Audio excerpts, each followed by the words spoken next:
episode of the Resistance DAO's Founder Spotlight.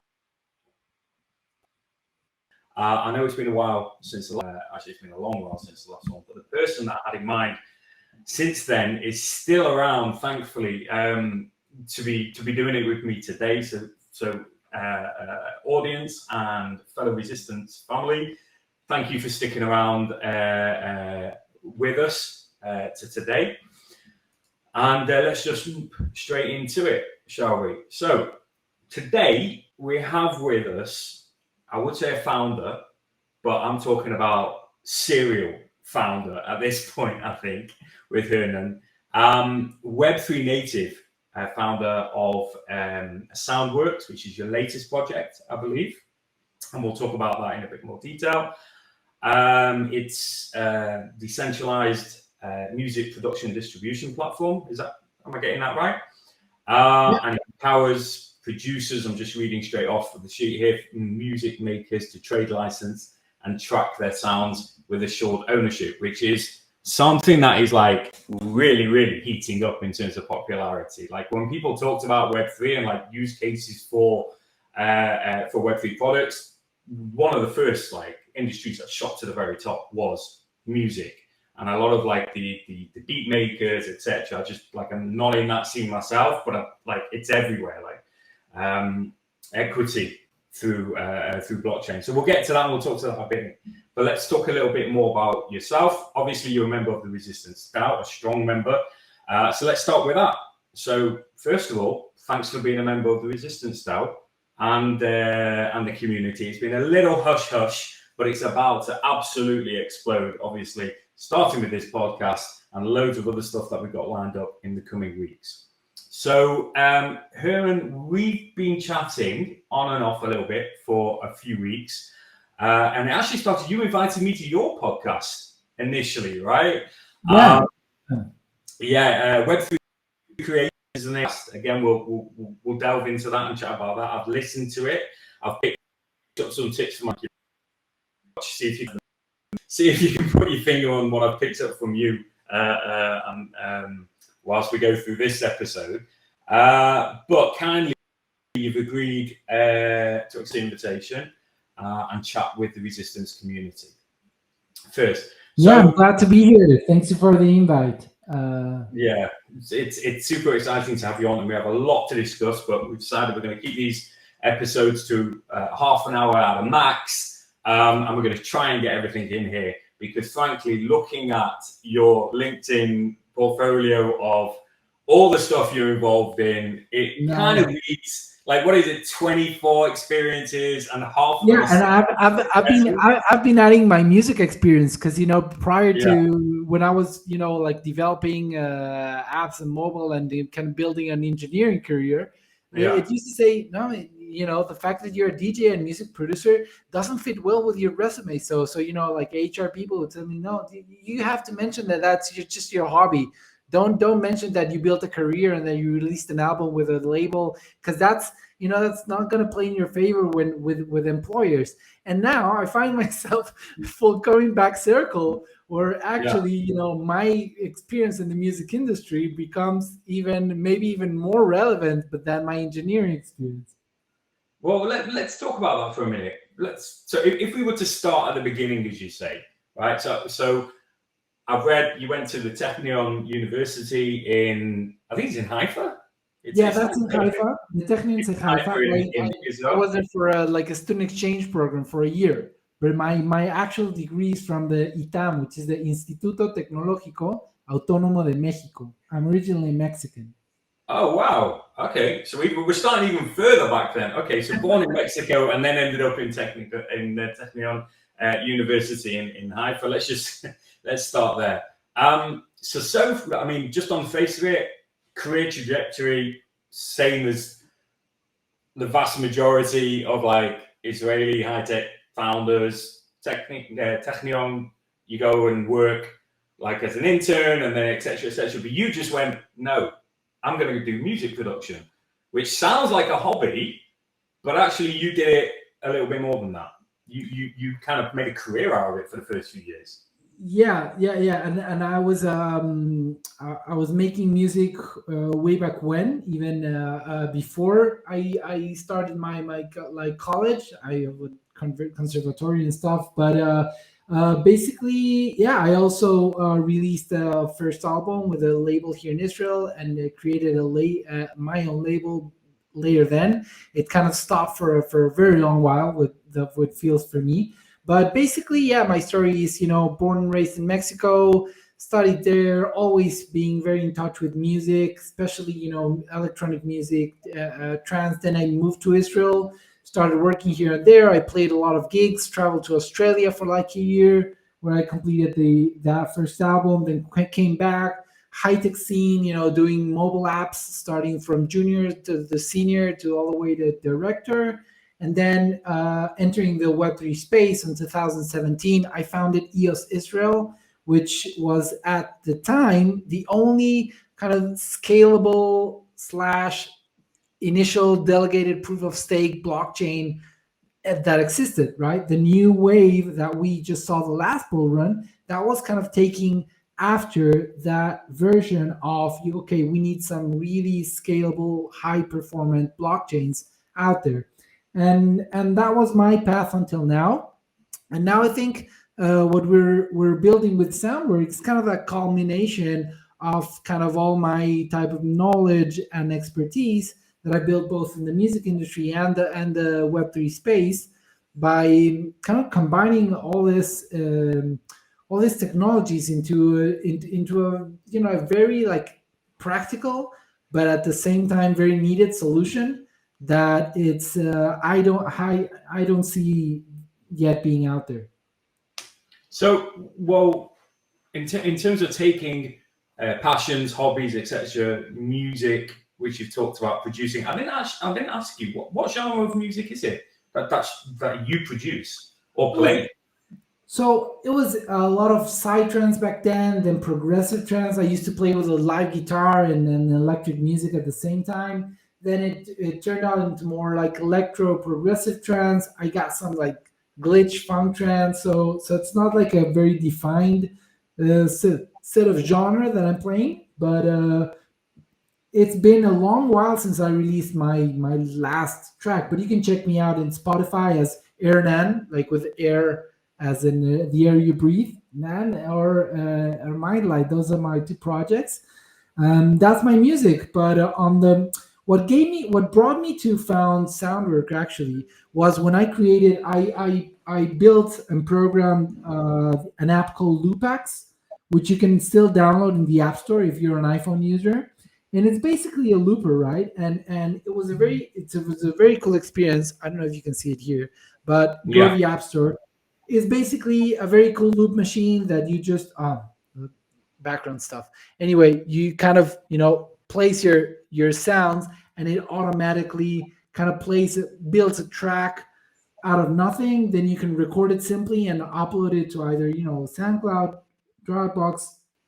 And what that led me was to identify that the whole market of like the whole music industry was only focusing on the finished tracks, right? And that's all. Most of the platforms that you see out there, they're focusing on that finished track as the starting point, like as the supply for the chain, right? Here are the tracks, but there's a whole industry underneath that track that allows that track to be built, from the digital audio workstation to the samples, the loops, the effects, the vocals, every sound that's being used that has an origin, a creator. And most of the modern music that's being created, it's leveraging those elements, which is right now a totally broken market. And I think that's a huge side of the creator economy that it's really being, if we're sincere here, it's being ignored by the industry, because you have some like incumbents like Splice that they give like we're all yet just accustomed to like copyright free for those like loops and samples. And I think there's an enormous opportunity here to reward not only the name that you see on the track that you're listening, but all the chain of creators that came beforehand, right? And we can know what are you using in your track before we had the technologies that we have today. But with the AI and the level that it's gotten to, we can easily, like, not easily, but you can actually dissect the frequencies, the specific sounds, identify sounds that are being used and leveraged in the specific track. And then, thanks to NFTs and smart contracts, we can actually track them back to its creator and start rewarding them properly. And that's the idea behind Soundwork, basically. So, just again, because I don't understand much in terms of the process involved in making music. I mean, I enjoy it and I sing in the shower, but the process to making it. So the conception is from people like myself, and you tell me if I'm way off the mark here. But in terms of industries, making music and breaking out and all the rest of it is probably one of the most difficult industries in the world. Yes. Right? Because you can get it, you can go at it for 20 years playing or whatever it is, and you never get heard, etc. So then, like, looking into just recent history, along came these streaming apps and all the rest of it, and then sort of like relatively unknowns were getting heard. And then AI comes along, like you said, I don't know, Shazam, for example, where like, not Shazam, which is the one that you just place the phone near a song and it will recognize what's being played and then show you the lyrics. Shazam. Is it Shazam? Yeah, Shazam. Yeah, Shazam is a great example of the starting point for what AI can bring to the music industry, because you play the song and it identifies the digital signature of the waveform, pairs it up with a huge database and says, "Oh, this is the track that you're playing." But if we take it one step further with the capabilities that we have today in AI, I can actually, we could actually tell you, say, what genre is this track, what style, what's the BPM, what's the tonality, and we can deconstruct pretty much what are the building blocks that can create a track in this style, right? Okay, and then what there never really has been in play, which I'm seeing, like, also there's I know there's a couple of projects in the Resistance as well that are in this space, but they're focusing quite heavily on the equality aspect of rights. So this is my rights, etc. They want to make sure they get paid for their work, and there's an equality involved in that. And the best way to do that is through rights of smart contracts, etc., etc. And then, so is this something that ties into the product that you're building?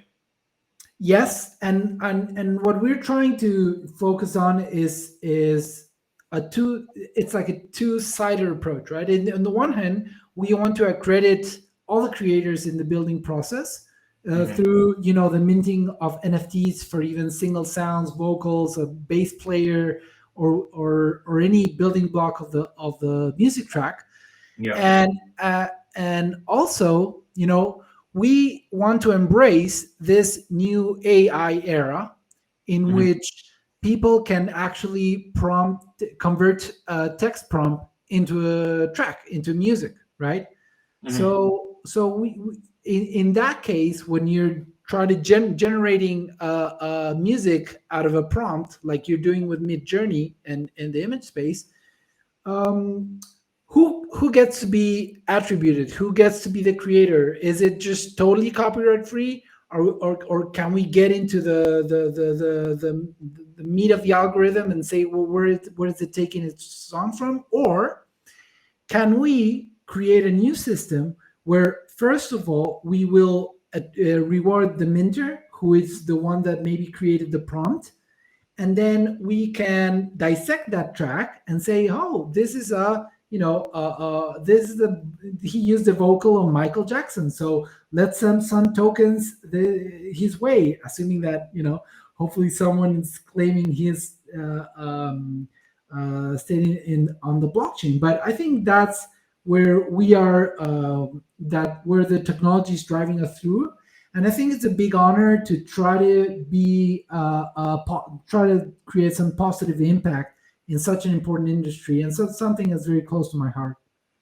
So do Whereabouts on the project are you, like in terms of product wise? Is it out there? Is it built or still? No. We just released the homepage to announce the people that they can start signing up. We're just right now just starting to put out there.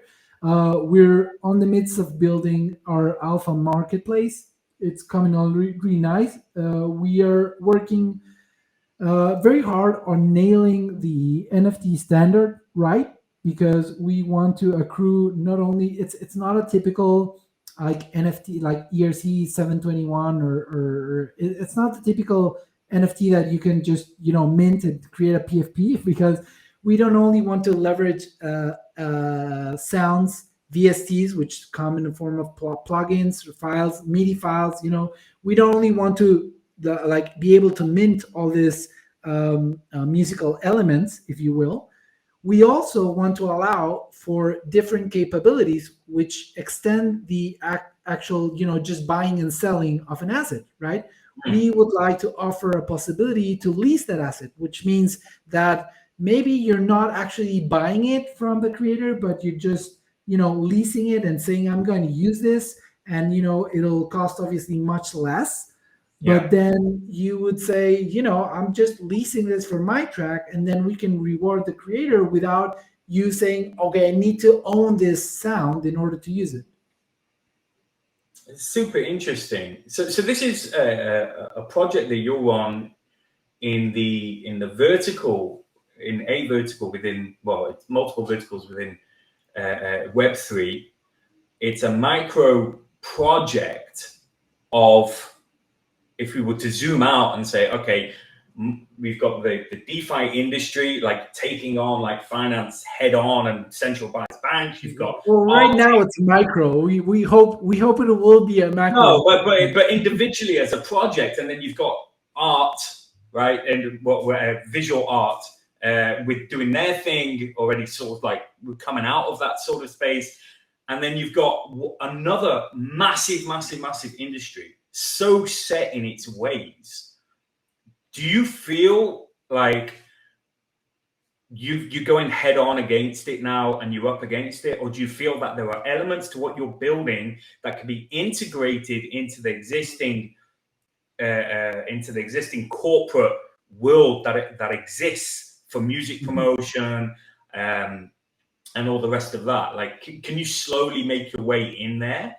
I think that's or you're just going to go, this is a new way of doing things. We're going to start with artists that would otherwise never have a chance. This is our quality, blah, blah, blah. And then when there's critical mass, we've got a footprint in the door, we've got a foot in the door, and we've got X percent of the marketplace like already there. Or that's a great question. That's a great question, Moshe, because,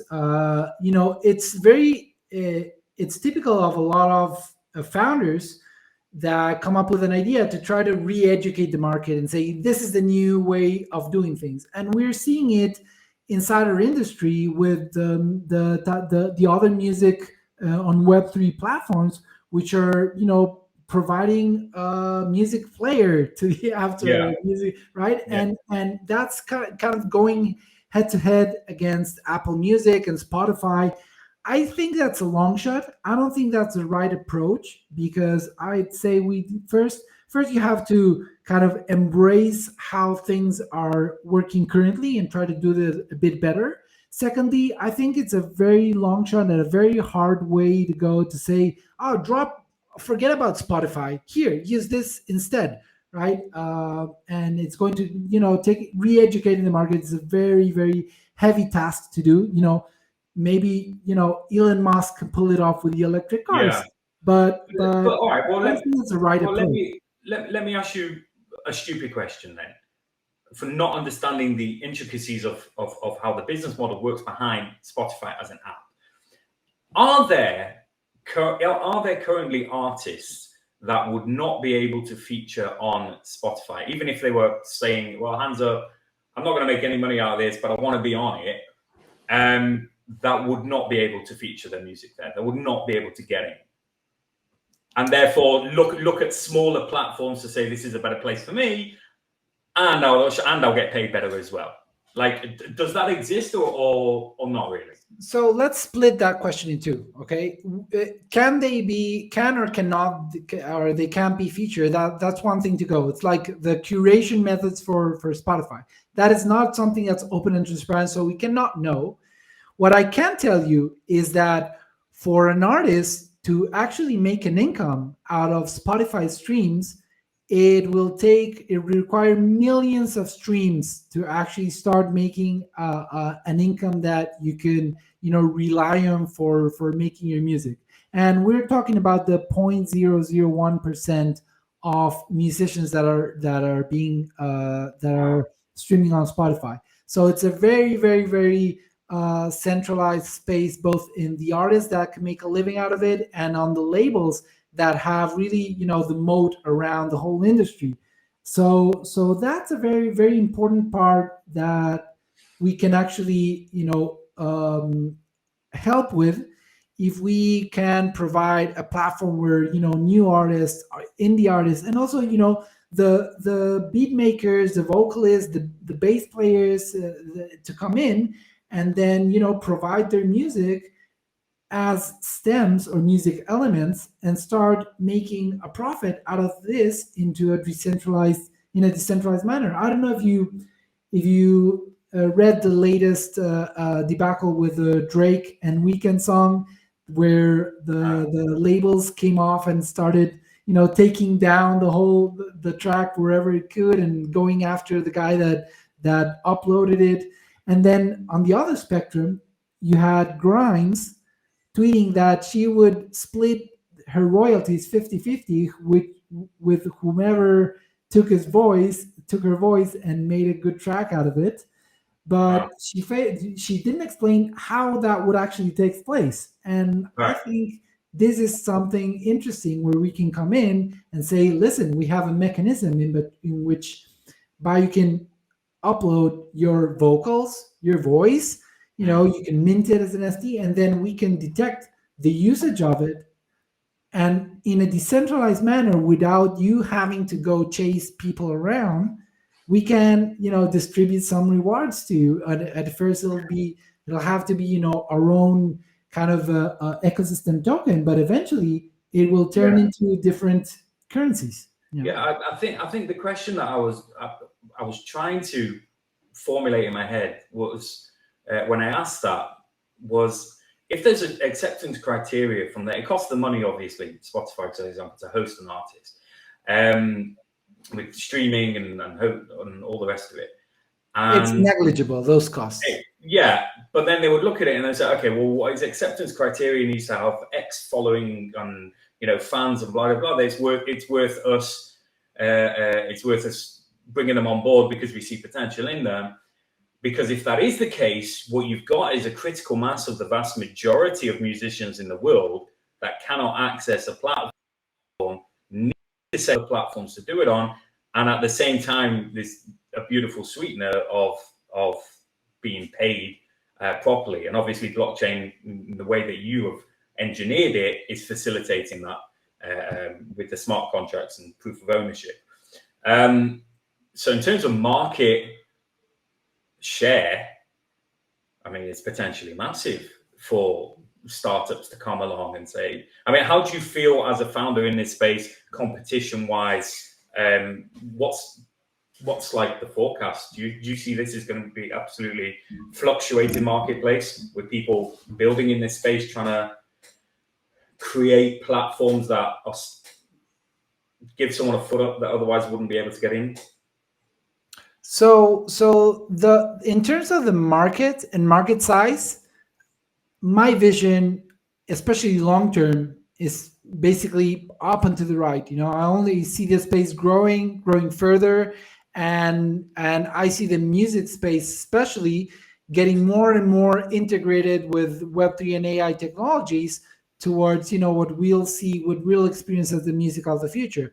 Now, at the same time, this is a very, very competitive space, right? Like, it's not a coincidence that you have Spotify, Apple, Amazon, and Google fighting for the attention economy in this space. right? Yeah. It's not a coincidence that the biggest companies are fighting for dominance in this industry. It's because it's not only music is not only like a product you consume; it becomes part of your personality, something that you Yeah. take with you. It triggers memories. You have festivals that you capture the attention of people for 2 or 3 days straight versus Yeah. 5-second TikTok. It's a powerful medium. That's what I'm trying to say. What about within the Web3 ecosystem itself? What are you seeing in terms of competition there? Or do you view it as competition, or do you just like make the best man win, or is it there's so much market potential, then what's the So, feeling there? so what I've seen so far is that most of the prominent music projects that I've seen out there are going to this approach, which is we'll sell the music NFTs, the tracks from the artists, try to sign big names into our platform, and basically try to give users an alternative to Spotify.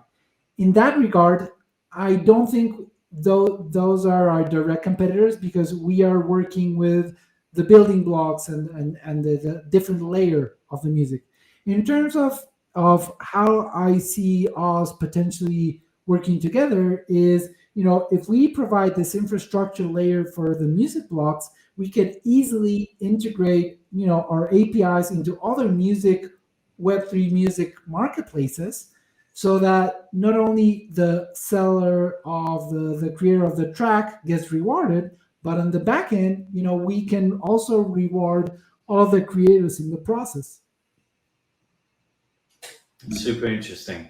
It's super interesting. And how much do you think, from a technological standpoint, decisions such as which blockchain to build on, or indeed cross chain, makes a difference to the products that are being built by startups in this industry? Do you think that's what's going to set them apart eventually, or do you think consumers are just not going to know the difference? Make For zero. for the consumers, it will and it should make zero difference what blockchain this is running on. This should be totally made transparent and even invisible. But obviously, because of the sheer size of the industry that we're serving, this must be a high throughput, fast, scalable, cheap to use blockchain. Now, I learned my lessons into not hunkering down on a single blockchain and being that a single blockchain maxi. Although I do think that being EVM compatible is something that the industry has Yeah, already signaled as this is a must. that's a standard. other, Yeah, other than that, I can tell you that you have to combine your uh, technological knowledge with your experience in the Web3 space, and understand that a great technology does not make up for the fact that an ecosystem is not either growing or supporting its developers, or not doing enough for them to thrive and reach a larger audience. So we're still keeping that under that card under our deck, because that's a strategic move. We know we're going to be EVM compatible. We haven't yet laid down exactly which blockchain we're building on.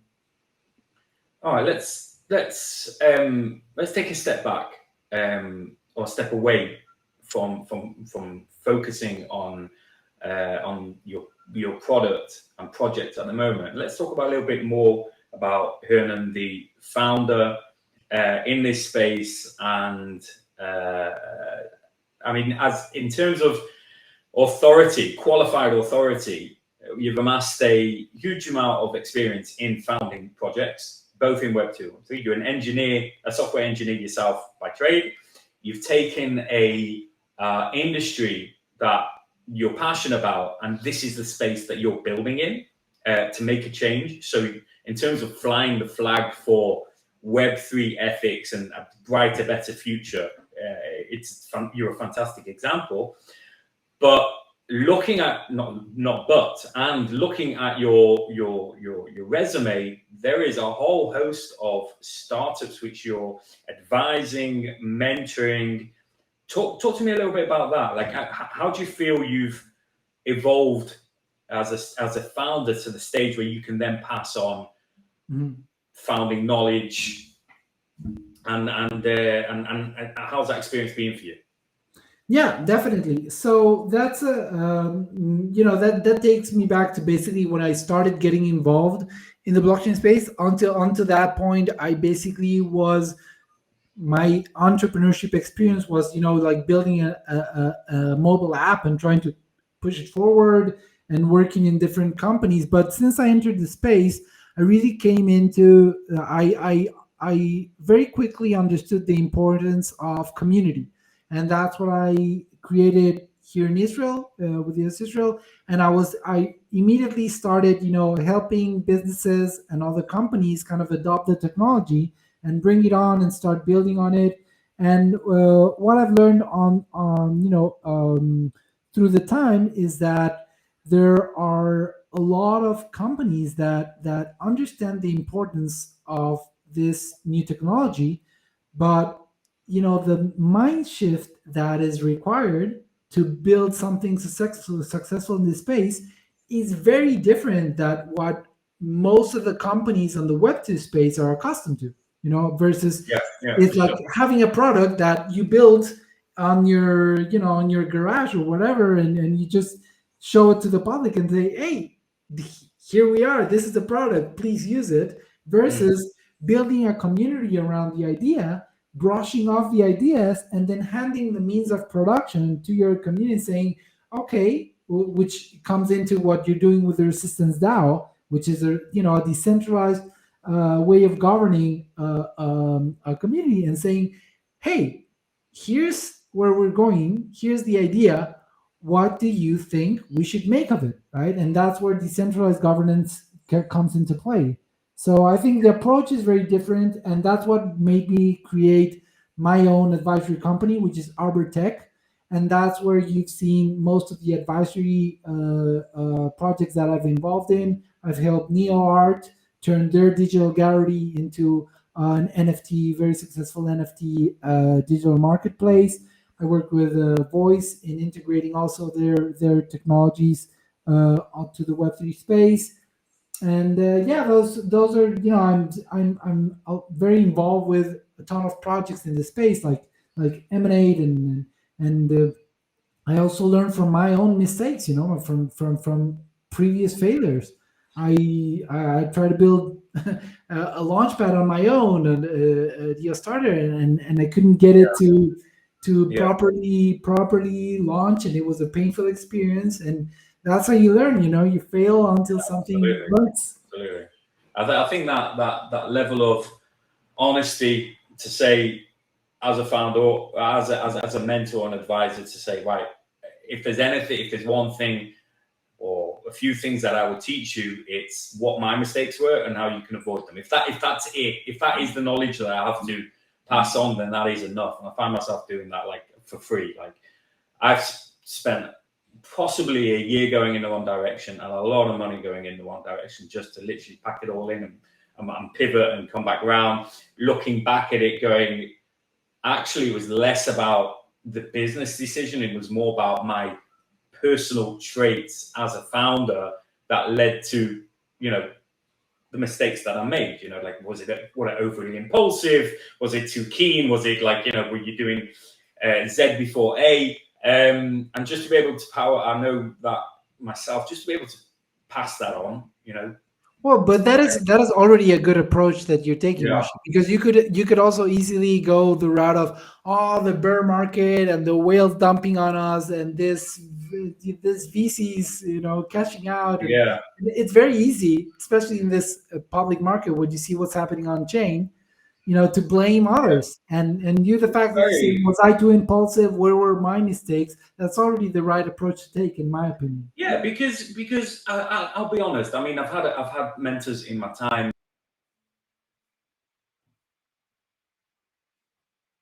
You got cut off a bit. Okay. Sorry, did I just get cut off?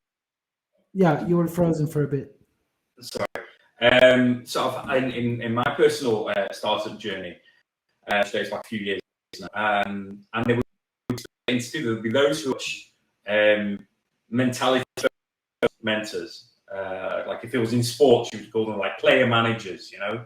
And then there would be those that are very much strategically business-wise. And strategically business-wise, mentors, it's like that's where you already start becoming an advisor to your business as opposed to you as a mentor, as a person. And that sort of makes the difference between the two of them. I recently filled in a leadership exam for the Founders Institute. And all of their, and you could see, and the way they would do it is they would present 3 options, scenarios or of how you would react within a certain scenario. And they would say, well, choose which of these is most like you, as in most like you would do or be, and which is least like you. And you want to say to all of them, there's no obvious answer. There's no, okay, what do you do if an investor says no? A, jump out the window, or B, go again until another one. Like, it wasn't that. It was more like the questions were designed in such a way that if you were to answer heavily specific answers, it would indicate that you're more designed to be a mentor and focus on building the person up. And then there would be some that were more focused on the marketplace, less worried about the person's feeling, etc., as a founder. And then that's how it would split you up. So from my perspective, when I find myself in a scenario where I'm talking to early stage founders, I always go back, well, I don't necessarily understand the space that they're building and or their product as well as they do. But what I can tell you straight off the bat is, in terms of a mentality approach, X, Y, and Z caused me to make whatever mistakes it is. And this is how I would do it different, much more on a personal basis. So it's super interesting that what I wanted to ask you just on that was, if you were to put founders that had come, or people building projects that have come from the Web2 space, and like you said, you're helping them get into Web3, against first-time founders and they're building in Web3, how do you find those sort of like tally up against each other in terms of difficulty in this space? Do you find Web2 founders are really pivoting quite difficultly? Yes, much definitely. Because first of all, it's a different rhythm of building. Like Web3 space is super blazing fast.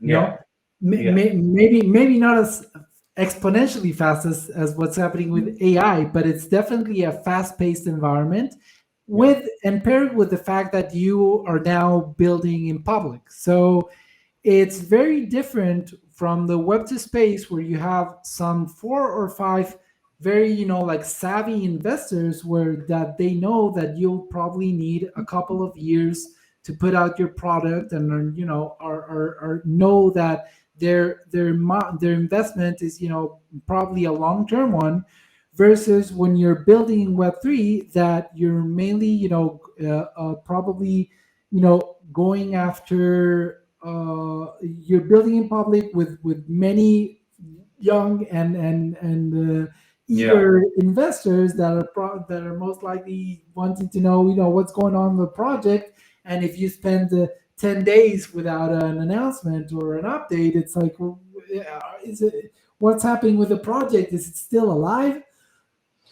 Do you think this is also at play here from investors, institutional investors, funds? That, I mean, I was speaking to a headhunter in Web3, one of the bigger headhunters in the space, and he was telling me he was estimating up to an 80% decline in obviously funding in the Web3 space. To be honest, for early stage, it was difficult before, and it's even more difficult. It feels more like a 95 decline. Yeah, so I mean, he was possibly, and then I mean, he was saying, well, everyone's just gone towards AI, everyone's putting the money into AI, and it got me thinking: is this an investor's way of saying, taking risk management back to where it was supposed to be, and saying, well, AI is something we can kind of understand a little bit better because the protocols are not built on a whole new web. It's not a whole new way of doing things. This is Web 2 founders that are extremely successful. Web 2 founders can come in, or that have been involved in AI to an extent in Web 2, and like building now hardcore. This is an easier bet for us. This is where the money's going to go. Is it a trend, or is it a safe bet? And Web 3, like just that scene. I think they made a meme from Pulp Fiction. No, my friend, this is just another sign that most VCs in the space have not learned the lesson. So what we're seeing with AI is that the VCs that are eager to deploy capital into the AI space are now, it's kind of a first time where we find ourselves, where investors are like, let's go, let's put on capital, let's build this thing, and they're super eager to see what happens. Whereas the actual builders in the space, if you saw the latest Congress hearing with Sam Altman and other strategic builders in the space, are saying, let's hold our horses, let's take this step by step, let's understand the implications, and let's not be too eager to let this horse loose. And that's what happens in the AI space, and that is what happened in the last cycles in the Web3 space. A lot of VCs are chasing the latest trend and narrative and trying to jump on the hottest current trend, where this is a long-term process of adoption, right? We're only now seeing some breakthroughs in the space where blockchain built applications can actually serve a large audience, and this has not happened yet. So I think you shouldn't take you always need to understand where the capital is flowing if you want to know how to place your bets and understand the market. But when you are building and you're founding a project, it's much better to niche down, understand your path, understand the core idea that you're trying to build, and focus on a long-term mindset, that trying to build on the latest hottest trend that probably getting investments from VCs. Would you advocate possibly for a hybrid of integrating some AI in whatever project somebody's building to increase your chances of funding? Or, well, not just funding, but obviously for adaptability, for you have to. There's no going back. But not only for funding, funding is a side. It's a side effect from integrating a very groundbreaking technology that must be used in order to optimize, make your process more efficient, gather more intelligence that you ever could manually. So I do see integrating AI as a very important, or even as a must, in any breaking ground technology that you're trying to build. So machine learning and AI needs to become part of any new project's infrastructure, and the ones that are not into it should probably look at how they can optimize, at the bare minimum, how their own company works. And the VC money that'll come for you, because that you're now integrating with AI, maybe that's how do you say, a byproduct of you just leveraging the most groundbreaking tech to make better product. Super interesting. What would you say to a early stage founder then that is pre POC? I mean, even from a minimal viable product, they had something. Do we go to market right now? It's taken a year to build, or do we now hold off going to market for another half a year or so, integrate as much as we can in terms of, artificial intelligence, machine learning, to streamline processes, or even if it's just to add on a completely new feature? Is that something? I mean, this is. I'm sure this is a dilemma which early stage founders are facing right now every day. Like, do we go to market and ruin our one chance at this, or do we take a gamble? What would you say? In my opinion, you should do both. Like you should go to market as fast as you can with the product that you know that is serving a need.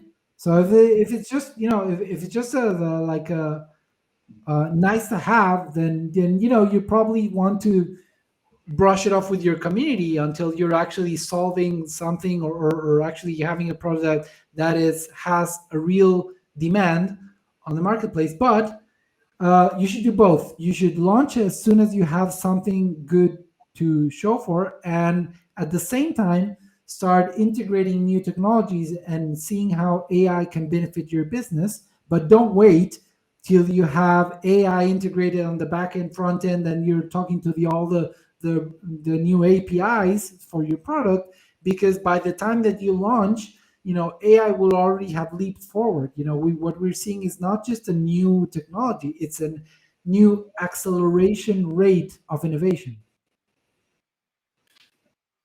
And how much do you find this accelerated rate of innovation known as AI? I mean, just on a daily basis on LinkedIn, just lists and lists of new available plugins which anybody can just use, any user can just use and tap into the world that's being built.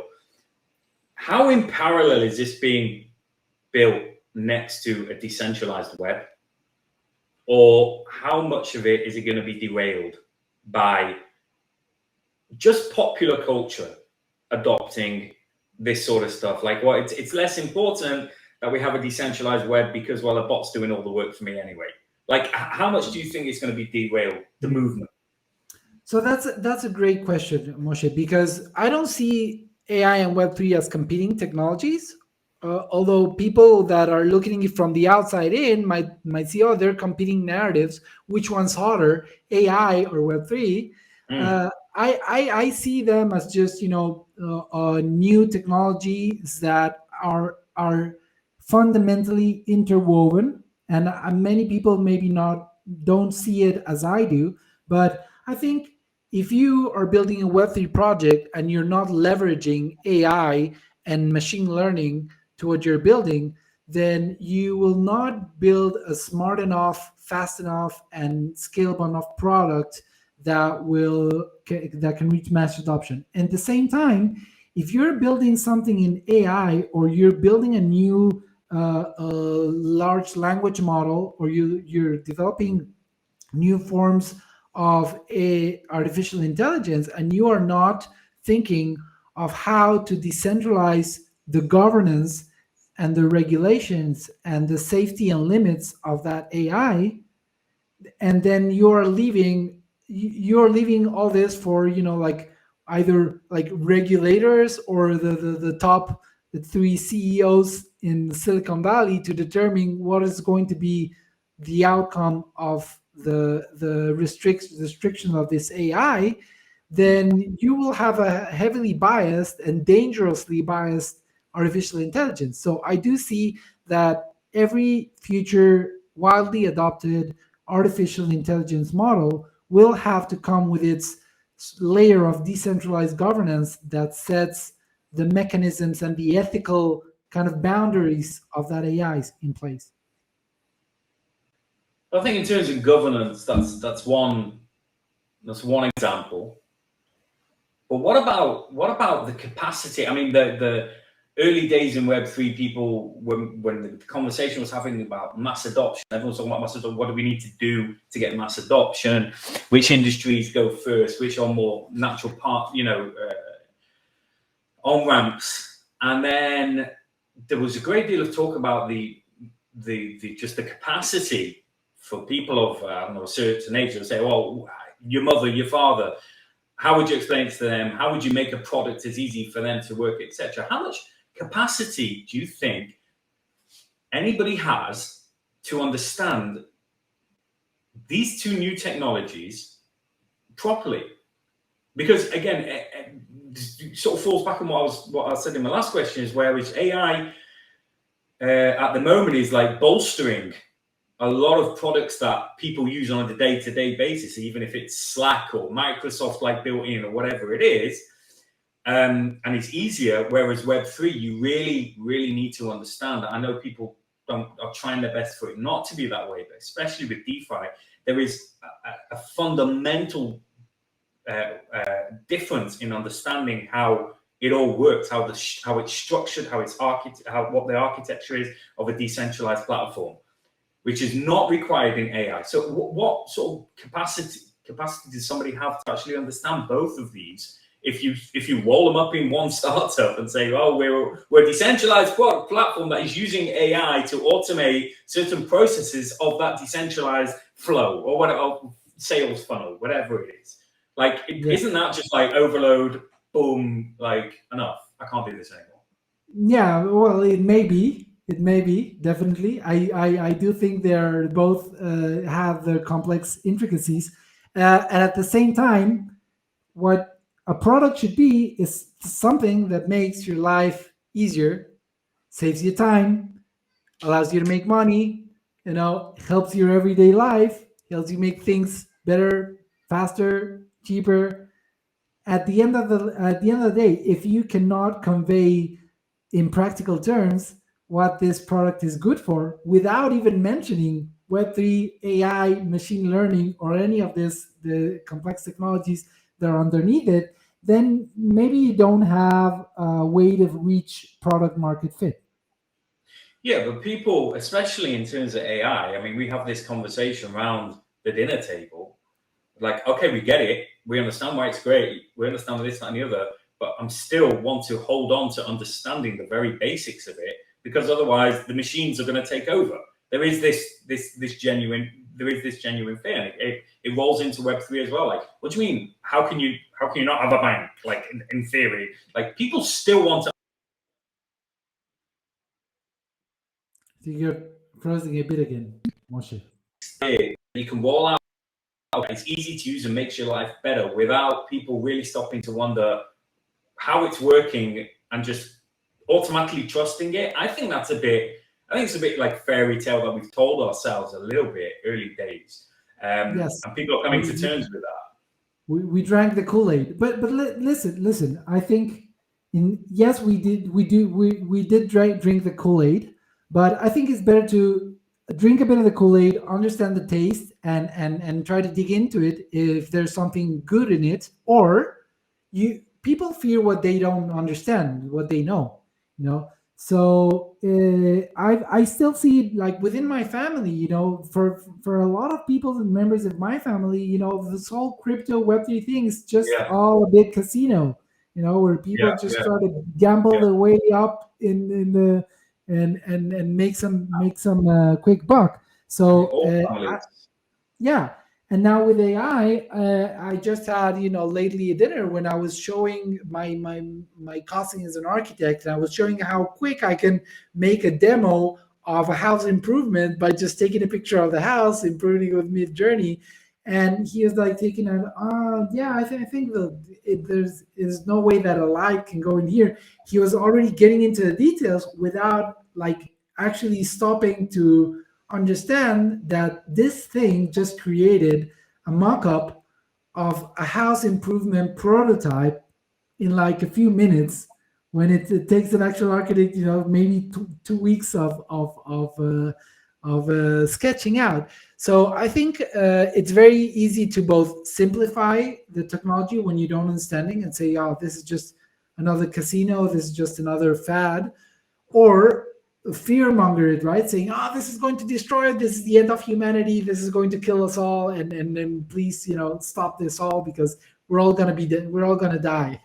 Remember that there was one mainstream channel with an interview that he said, it became a meme. He said, you know what happens if Bitcoin actually gets adopted? And he says, what? We're all going to die. Remember that? Yeah. It's the same with AI now, I think the difference being that the behind AI, the biggest names are warning of its like misuse as well, potential misuse and the dangers of misusing it. Not even misuse, just like it taking on a life of its own. And people can relate to that. People really can, even though yes, it's like doomsday scenario and people see way too much Netflix and stuff, like and creating like. Still, you have got very, very reasonable voices that are saying, you know, calm down, take it slow, etc. Yeah. What I'm going to put you a bit on the spot. I'm just going to. It's been super interesting chatting to you about all of that. I thought we would be focusing a little more on the product, but just the general conversation around the ecosystem. My interest is always with early stage founders, which you have been yourself, although a veteran early stage founder, you still have been at that early stage a number of times. If I was to ask you three, is three too much? Bits of advice, short bits of advice to take on board to first time founders, early stage, building in Web3. One of them we probably already covered. Try and integrate. Like you said, you're going to get left behind unless artificial intelligence plays a growing role within whatever project you're doing. What else in terms of mindset on a personal level would you be able to impart as advice to early founders? What would you do different? That's great. I always ask this question to my guests in the podcast and never process it fully myself. But I'm going to try to brush off some very important key triggers that I think will help founders. So one would be, go for it. Don't be afraid to get into trenches and try it out. Avoid analysis paralysis. That thinking, oh, I need to lay down the perfect narrative with the most trending topic and something that is not only it can be worth, you end up creating another layer one that's competing with Ethereum. So you go do something special, but don't be afraid to try it out. That's first of all. Second of all is you're gonna fail, so don't let that stop you. You're gonna fail multiple times. You're gonna face no's from investors. You're gonna face lashback, backlashes from your community. You're gonna find resistance at every single stop. So keep going, learn from your mistakes. Evolve quickly, and then.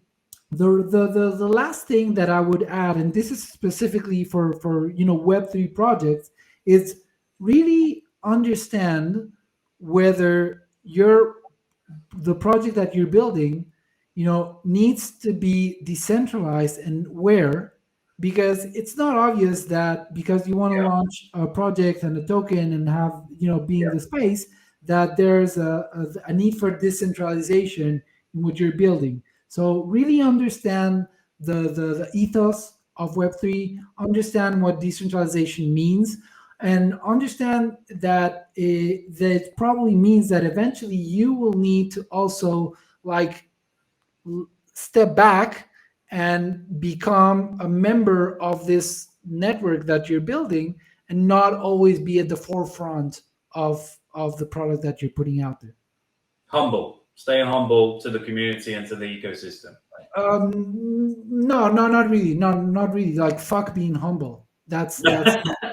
No. If you're humble, you're probably not gonna go. You're not gonna move forward. You're not gonna be recognized. You're not gonna get your space. There's a part where knowing how to learn from your mistakes, owning them, knowing to say I fucked up. That part of humility does come a lot into play, but but at the same time, being humble in the side of saying no, I'll just stick to my thing, not make too much noise, and try to that part of humility, I don't think is suitable for a founder in this space. Yeah. All right. Spoken like a true seasoned founder. Yeah. Listen, it's been super interesting having you on. and learning about what you're doing with your own projects, your insights, and where you see us going in the Web3 ecosystem. Your advice, which I strongly recommend people take on board if you're a first-time and early stage founder. Thanks a lot, man. I really appreciate it. Thanks for coming on. Thank you very much for having me, Moshe. This has been great. You know, I really appreciate your thoughtful questions, and you know, us building this new relationship. That's fantastic. Just lastly, before we go, do you have any announcements of your own that you wanted to share with the community? Anything that you're rolling out that you would like them to know about coming up? So join us go to soundwork.io. Join us for the early beta launch if you want to be part of this of what we're going to launch with Soundwork. The other thing is, you know, you can reach out to me, follow me on Twitter, Hernan Arber, and LinkedIn. I'm posting there a lot of content there, and also. If you are a founder in the space and you feel that you're being stuck, maybe I can help with Arbortech with my own advice. But you know, it's I only have very like a limited amount of mind space for new founders because I'm so focused on this project. All right. Thank you. Thank you very much. We'll see you again next time, hopefully. Or maybe when I get on yours. Yeah, we should get you on. We should get you on the Web3 Creator. I'll talk about what I'm building. Yeah, and listen to the Web3 Creators podcast. You gotta see Moshe over there very soon. If you've not had enough of me by then, you can actually hear me talk about my own project or Herman's Web3 Creators. Thanks again. Take care, my man. Cheers. Yes, thank you. Thanks, man. Thanks. Cheers. Bye bye.